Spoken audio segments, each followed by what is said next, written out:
삶의 소망 내가 바라는 한 분 예수 닮기를 내가 원하네. 한없는 사랑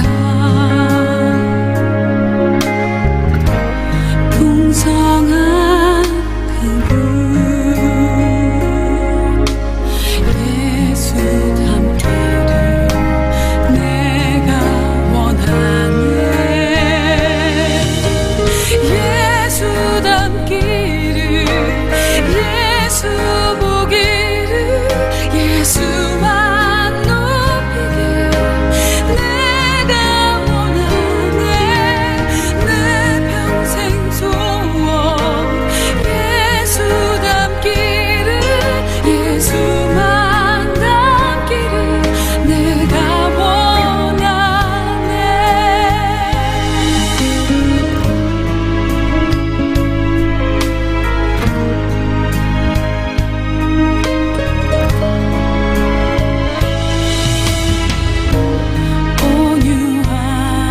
온유하시고 겸손하신 성품 예수 닮기를 내가 원하네. 자비하시고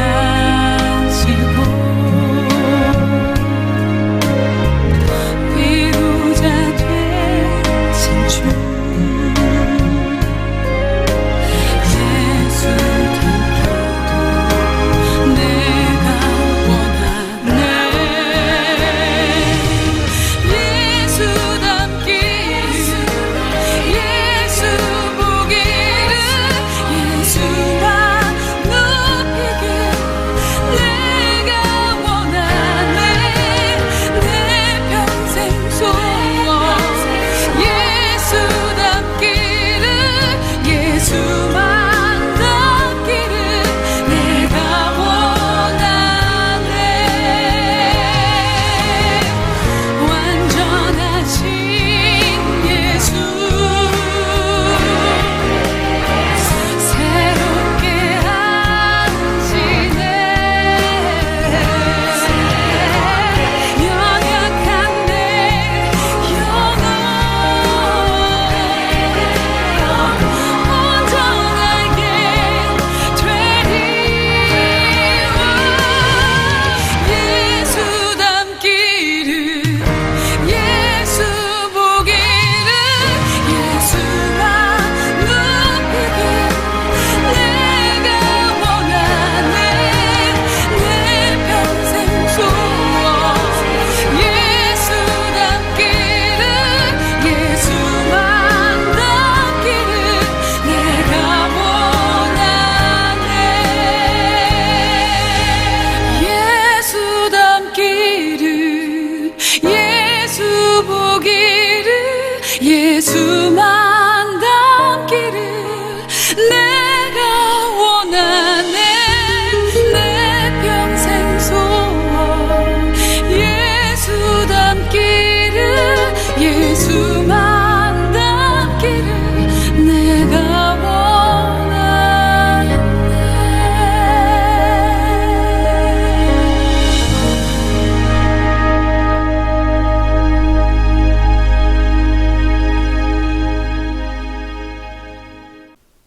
출애굽기 5장 1절부터 14절 말씀. 그 후에 모세와 아론이 바로에게 가서 이르되 이스라엘의 하나님 여호와께서 이렇게 말씀하시기를 내 백성을 보내라. 그러면 그들이 광야에서 내 앞에 절기를 지킬 것이니라 하셨나이다. 바로가 이르되 여호와가 누구이기에 내가 그의 목소리를 듣고 이스라엘을 보내겠느냐? 나는 여호와를 알지 못하니 이스라엘을 보내지 아니하리라. 그들이 이르되 히브리인의 하나님이 우리에게 나타나셨은즉 우리가 광야로 사흘 길쯤 가서 우리 하나님 여호와께 제사를 드리려 하오니 가도록 허락하소서. 여호와께서 전염병이나 칼로 우리를 치실까 두려워하나이다. 애굽 왕이 그들에게 이르되 모세와 아로나 너희가 어찌하여 백성의 노역을 쉬게 하려느냐? 가서 너희의 노역이나 하라. 바로가 또 이르되 이제 이 땅의 백성이 많아졌거늘 너희가 그들로 노역을 쉬게 하는도다 하고 바로가 그날에 백성의 감독들과 기록원들에게 명령하여 이르되 너희는 백성에게 다시는 벽돌에 쓸 짚을 전과 같이 주지 말고 그들이 가서 스스로 짚을 줍게 하라.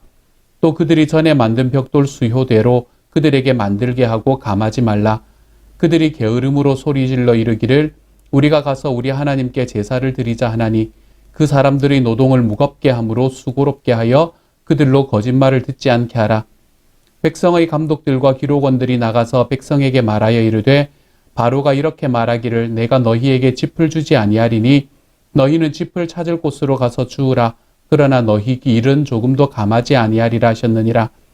백성이 애굽 온 땅에 흩어져 곡초 그루터기를 거두어다가 짚을 대신하니 감독들이 그들을 독촉하여 이르되 너희는 짚이 있을 때와 같이 그날의 일을 그날에 마치라 하며 바로의 감독들이 자기들이 세운 바 이스라엘 자손의 기록원들을 때리며 이르되 너희가 어찌하여 어제와 오늘에 만드는 벽돌의 수효를 전과 같이 채우지 아니하였느냐 하니라. 아멘. 이스라엘 백성들의 오랜 기다림 끝에 드디어 그들을 이 이집트의 학대에서 벗어나게 할 그들의 지도자가, 그들의 구원자가 이 이스라엘 백성들에게 보내졌습니다. 그 사람들의 이름이 바로 모세와 아론이었지요. 이제 하나님께서 움직이셨고 하나님께서 일을 하시기 시작하셨으니까 모든 것이 편안하게, 모든 것이 평안하게 다 진행될 것이다 라고 생각했다면 그것은 굉장히 단순한 생각이었던 것 같습니다. 오늘의 말씀을 바라보면 모세와 아론이 이스라엘 백성들에게 와서 이제 그 백성들을 이 땅에서 이끌어내려고 하는 바로 그 구원의 순간에 그들의 삶에 다가오는 아픔들과 그들의 삶에 다가오는 고난들은 더욱더 커졌음을 우리는 볼 수 있게 됩니다. 이 모세와 아론이 이 이집트의 파라오에게 나아가서 이제는 하나님께서 내 백성을 이곳에서 데리고 나가려고 하니 너희는 그들이 예배할 수 있도록 좀 내어 보내주어라 라고 이야기를 한다고 그러니까 이 이스라엘의 파라오가 굉장히 화가 났습니다. 그래서 그들에게 내가 너희의 하나님을 모르는데 여호와라는 하나님을 모르는데 어떻게 내가 이 많은 백성들을 내어 보낸단 말이냐 라고 응답하지요. 어쩌면 이것은 당연한 응답이었던 것 같습니다. 이때 당시에 하나님 여호와라는 이름이 이 바로에게 알려졌던 것도 아니고 만약에 이 이야기를 듣고 정말 아이고 그렇습니까? 그러면 데리고 나가십시오 라고 이야기했다면 그런 스토리가 더 이상한 스토리가 아닐까 싶습니다. 그리고 이 모세와 아론은 다시 한번 바로에게 들어가서 내 백성들이 하나님을, 이 하나님의 백성들이 하나님을 예배하기 위해서 가려고 합니다 라고 이야기를 했더니 바로가 이번에는 진짜 화가 났던 것 같아요.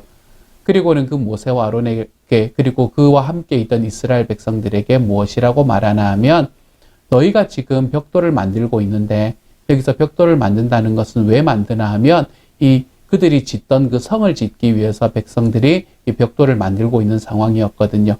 너희가 벽돌을 만들고 있는데 이러한 노동을 하면서 노동의 강도가 너무 적기 때문에 딴 생각을 하고 있는 게 아니냐 이렇게 이야기를 합니다. 그러면서 이제부터는 너희에게 이 벽돌을 만들 칩을 주지 않겠다. 그러니까 너희 스스로 그 칩도 찾아가면서 벽돌을 만드는데 그 벽돌을 만드는 숫자는 감해져서는 안 된다 라고 이야기를 합니다. 이게 얼마나 말이 안 되는 이야기인가 하면 여러분 그때 당시에 이 노동의 강도가 절대로 적지 않았었거든요. 그런데 그들이 가지고 있던 그 노동의 강도는 당연히 그 재료는 주어지는 상황 속에서 그들이 감당해야 될 노동의 강도였습니다. 그런데 그들이 해야 되는 그 재료까지도 이제는 다 모아야 되는 상황 속에서 그들이 내야 되는 그 노동의 강도는 전혀 낮아지지 않는다니 이거는 사실 말이 되지 않는 이야기였잖아요. 그래서 이 백성들이 이 노동력이 점점 떨어졌던 것 같습니다. 그렇게 떨어지니까 너희가 왜 바로의 이야기를 듣지 않느냐라고 이야기하면서 그들에게 일을 시키던 감독관이 그들을 다그치는 모습을 오늘의 말씀에서는 우리가 볼 수 있게 됩니다. 이 말씀을 가만히 바라보면 이 말씀이 우리에게 이야기하는 이야기는 딱 한 가지입니다. 사실은 여기에서 하나님을 알지 못하는 바로가 있었고 하나님을 알지 못하는 감독관이 있었습니다. 그런데 이들이 하나님을 알지 못했던 것은 어쩌면 당연한 이야기였습니다.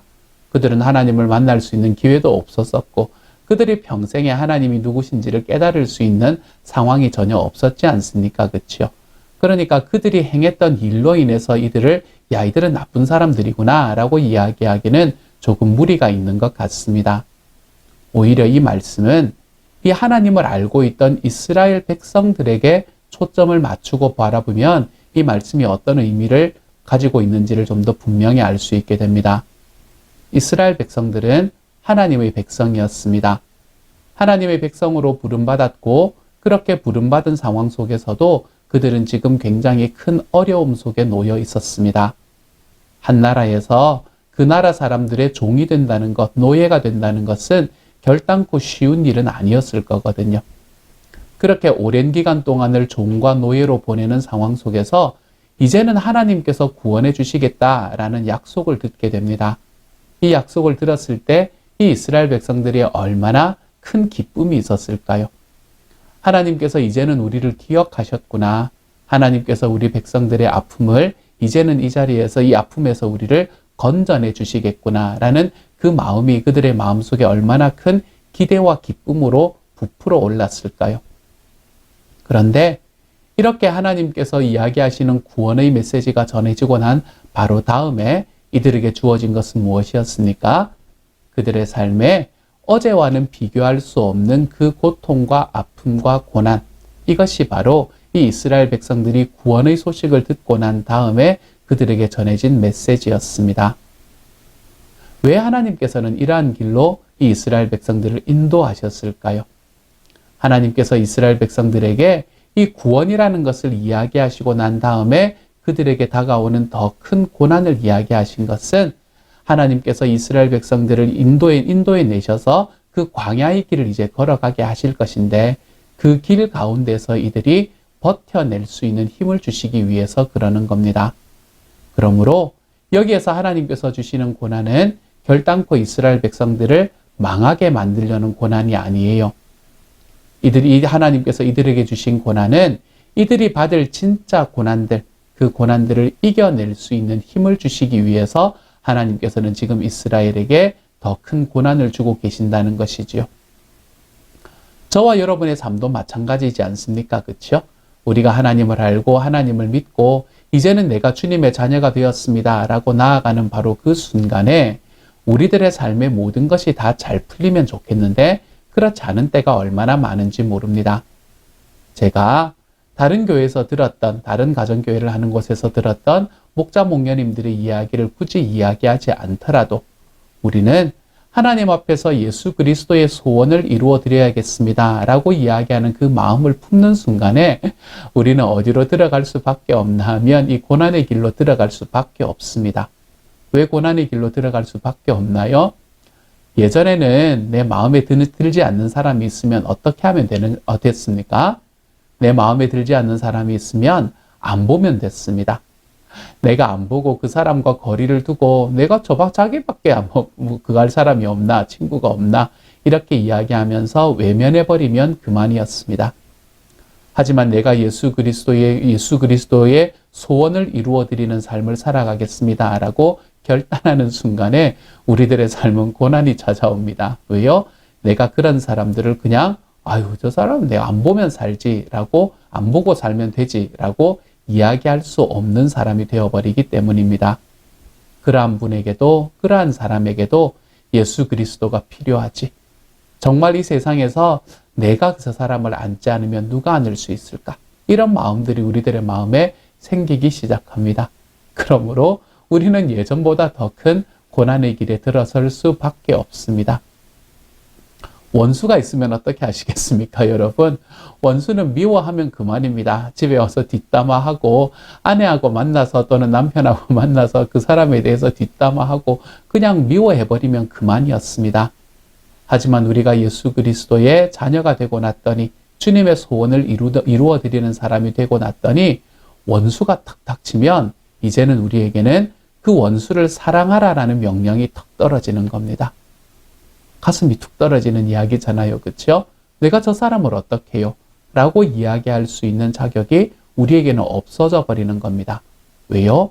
내가 정말로 우리 주님의 원수처럼 살아갔던 저와 여러분을 안아주시고 구원해 주시는 주님을 경험해 버렸기 때문에요. 그러므로 우리는 내가 정말 예수 그리스도의 자녀처럼 살아가겠습니다 라고 결단하는 순간에 우리의 삶은 더 큰 고난으로 들어가게 됩니다. 우리가 이런 고난을 만났을 때 우리가 들어갈 수 있는 가장 최악의 반응은 무엇인가 하면 이러한 고난 속에서 내가 왜 여기 있느냐라고 그 원망의 화살을 다른 누군가에게 돌리는 일입니다. 우리는 하나님을 믿고 하나님 안으로 걸어가는 삶 속에서 받는 고난이 있을 때에도 우리는 참 많이 원망하면서 살아갈 때가 많습니다. 저 인간 때문에 이러는 거죠. 우리 목장은 저 인간 때문에 안 되는 거야. 뭐 이런 이야기 하지 않습니까? 굳이 목장 이야기 하지 않더라도 가정이면 어떻습니까? 우리 가정의 문제는 저 인간 때문이지. 이렇게 생각하는 가정의 멤버는 없습니까, 여러분? 우리 교회가 정말 저 인간만 없으면 조금 더 더 좋은 교회가 될 건데, 여러분 이렇게 생각하는 사람은 없습니까? 우리의 삶에 고난이 있을 때 우리가 나아갈 수 있는 가장 최악의 방법은 이렇게 원망하면서 살아가는 겁니다. 이렇게 원망의 화살은 정말로 많은 사람에게 갈 수 있습니다. 그러면서 어떤 이제 특별히 뭐 교회에서 일을 할 때 내가 그 일을 하는데 막 소위 상처를 받는 때가 있잖아요. 그렇죠? 교회 사역을 하다가 그렇게 사역을 하다가 상처를 받으면 화살이 저에게 돌아옵니다. 목사님은 괜히 이런 거 하라 그래가지고 내가 안 한다 그랬는데 막 이제 이러면서 저에게 돌아올 때가 있습니다. 우리가 우리들의 삶에 있는 이 고난과 어려움, 하나님 안에 있을 때 받는 우리의 고난과 어려움을 우리가 걸어갈 때에 그때에 우리가 취할 수 있는 가장 최악의 방법은 그렇게 원망하면서 걸어가는 겁니다. 우리는 하나님께서 우리에게 주시는 그 과정 속에서 주님이 나에게 주시는 그 고난의 원인이 분명히 있을 것이다 라는 것을 깨닫고 살아가게 되면요, 우리는 우리의 삶 속에 있는 고난 속에서도 하나님의 자녀로 살아갈 수 있는 길을 선택할 수 있게 되는 거지요. 갑자기 나를 미워하는 사람이 생기거나 내 삶에 원수가 턱 생기면, 그래, 내가 이렇게 원수가 없으면 내가 어떻게 원수를 사랑하라는 말씀을 내 삶 속에서 이루어내 볼 수 있겠어? 기회다. 우리 주님의 말씀을 내가 내 삶 속에 살아볼 수 있는 기회다. 이러면서 걸어가 보는 거예요. 정말로 내 마음에 들지 않고 내 말을 듣지 않는 것 같은 사람이 있으면, 그래, 정말로 우리가 살아가면서 그럴 수 있지 라고 이야기하는 우리 교회 모토 중에 하나지 않습니까? 그렇죠? 그럴 수 있지, 그럴 수 있어 라고 이야기하는 이 모토들을 내가 이제는 한번 살아볼 수 있는 기회구나. 우리 목장에 내 마음에 들지 않는 사람이 있으면 이 사람이 있기 때문에 내가 하나님을, 예수님을 좀 더 닮아갈 수 있는 기회가 되는구나. 우리가 우리의 고난들을 나의 삶을 변화시킬 수 있는 기회로 삼아 나가잖아요. 그러면 우리는 그 고난 속에서도 하나님이 나에게 베푸시는 은혜가 무엇인지를 깨달을 줄 알게 됩니다. 언제나 손가락이 자기에게 있을 때요, 하나님이 이 과정 속에서 나를 어떻게 변화시킬까? 이런 이야기를 하게 될 때요, 그때 우리는 하나님의 놀라운 은혜를 우리의 삶 속에서 경험할 수 있게 됩니다. 그럴 때에 우리는 하나님께서 우리에게 주시는 고난 속에서 내가 주님의 자녀로 더욱더 아름답게 빚어져 나가는 것을 경험할 수 있게 돼요. 내가 정말 열심히 내 사랑을 부어줬는데 어느 순간에 그것을 입싹 닦는 사람들 바라보면서 저 인간이 어떻게 인간이라면 저럴 수가 있지? 라고 분노하는 것보다, 그래, 정말 내가 내 하나님 앞에 살아갔던 내 삶의 모습이 저런 거였지. 그런 나를 안아주신 주님이 계시니까 정말로 내가 안을 때에 하나님께서 나를 변화시키신 것처럼 저희도 변화시켜 줄 거야 라고 이야기하는 우리의 기대로 우리의 발걸음을 디뎌내 볼 때, 그럴 때 우리는 예수님을 닮은 사람이 되어가는 겁니다. 언제요? 고난이 있을 때요. 우리의 삶에 아픔이 있는 그 순간에요. 사랑하는 여러분, 이스라엘 백성들이 하나님의 구원의 이야기를 듣고 난 다음에 더욱더 큰 아픔이 잠시 왔듯이 저와 여러분의 삶에도 주님의 소원을 이루어드리며 살아가겠습니다 라는 이 결단을 하고 나면 우리의 삶에 아픔과 고난이 닥칩니다. 그런데 그 아픔과 고난들은 저와 여러분을 예수 그리스도를 닮아가는 과정으로 이끌어가는 도구가 된다는 것을 기억하시기를 소망합니다. 그래서 내 삶에 있는 아픔과 고난 속에서 내 삶에 정말 내 뜻대로 되지 않는 것 같은 삶 속에서, 그래, 정말 이건 누구 때문이야? 라고 이야기하는 그 원망의 자리에서 벗어나서 우리가 그 모든 과정을 통해서 나를 어떻게 변화시켜 나가시는 하나님을 내가 볼 것인가. 이것을 우리가 우리의 삶에서 좀 바라보고 걸어가는 하나님의 사람이 되시기를 소망합니다. 그래서 오늘 하루 우리 주님 앞에서 내가 주님의 소원을 이루어 드리기 위해서 받는 내 삶의 고난들을 더욱더 큰 기쁨으로 여기며 오늘 하루를 걸어가 볼 수 있는 저와 여러분이 되시기를 우리 주님의 이름으로 축복합니다. 함께 한번 기도하겠습니다. 사랑하는 하나님, 감사를 드립니다. 하나님께서 이스라엘 백성들을 구원하고자 하는 사람들을 보내셨는데 그들에게는 더 큰 고난이 생겼습니다. 우리들의 삶도 내가 하나님 앞에 이제는 내가 주님의 소원을 더 이루어 드려야겠습니다 라고 우리의 마음을 드렸을 때 하나님, 우리의 삶에 고난이 생깁니다. 특별히 관계에 고난이 생깁니다. 주님이여, 이러한 고난, 관계의 아픔 속에서 주님, 이 과정이 내가 주님을 닮아가게 하는 과정이 된다. 우리가 이것을 좀 기억하며 걸어갈 수 있게 하여 주옵소서. 이것이 내가 억지로 생각하지 않아도 우리의 삶에 깊이 뿌리 박는 그런 우리의 생각이 될 수 있도록, 생각의 기초가 될 수 있도록 주께서 도우시고 함께 하여 주옵소서. 그래서 우리 오늘 하루를 살아가는 우리 시온영학 식구들 모두가 우리 하나님 앞에서 더욱 예수님을 닮아갈 수 있는 사람으로 우리가 자라갈 수 있는 하나님의 사람이 되어서 그것으로 인해서 우리의 삶에 베풀어 주시는 주님의 영광스러움, 주님 이것을 좀 경험하며 살아갈 수 있도록 하나님 도와 주옵소서. 모든 말씀 우리 주님 예수님 이름으로 감사하며 기도드립니다. 아멘.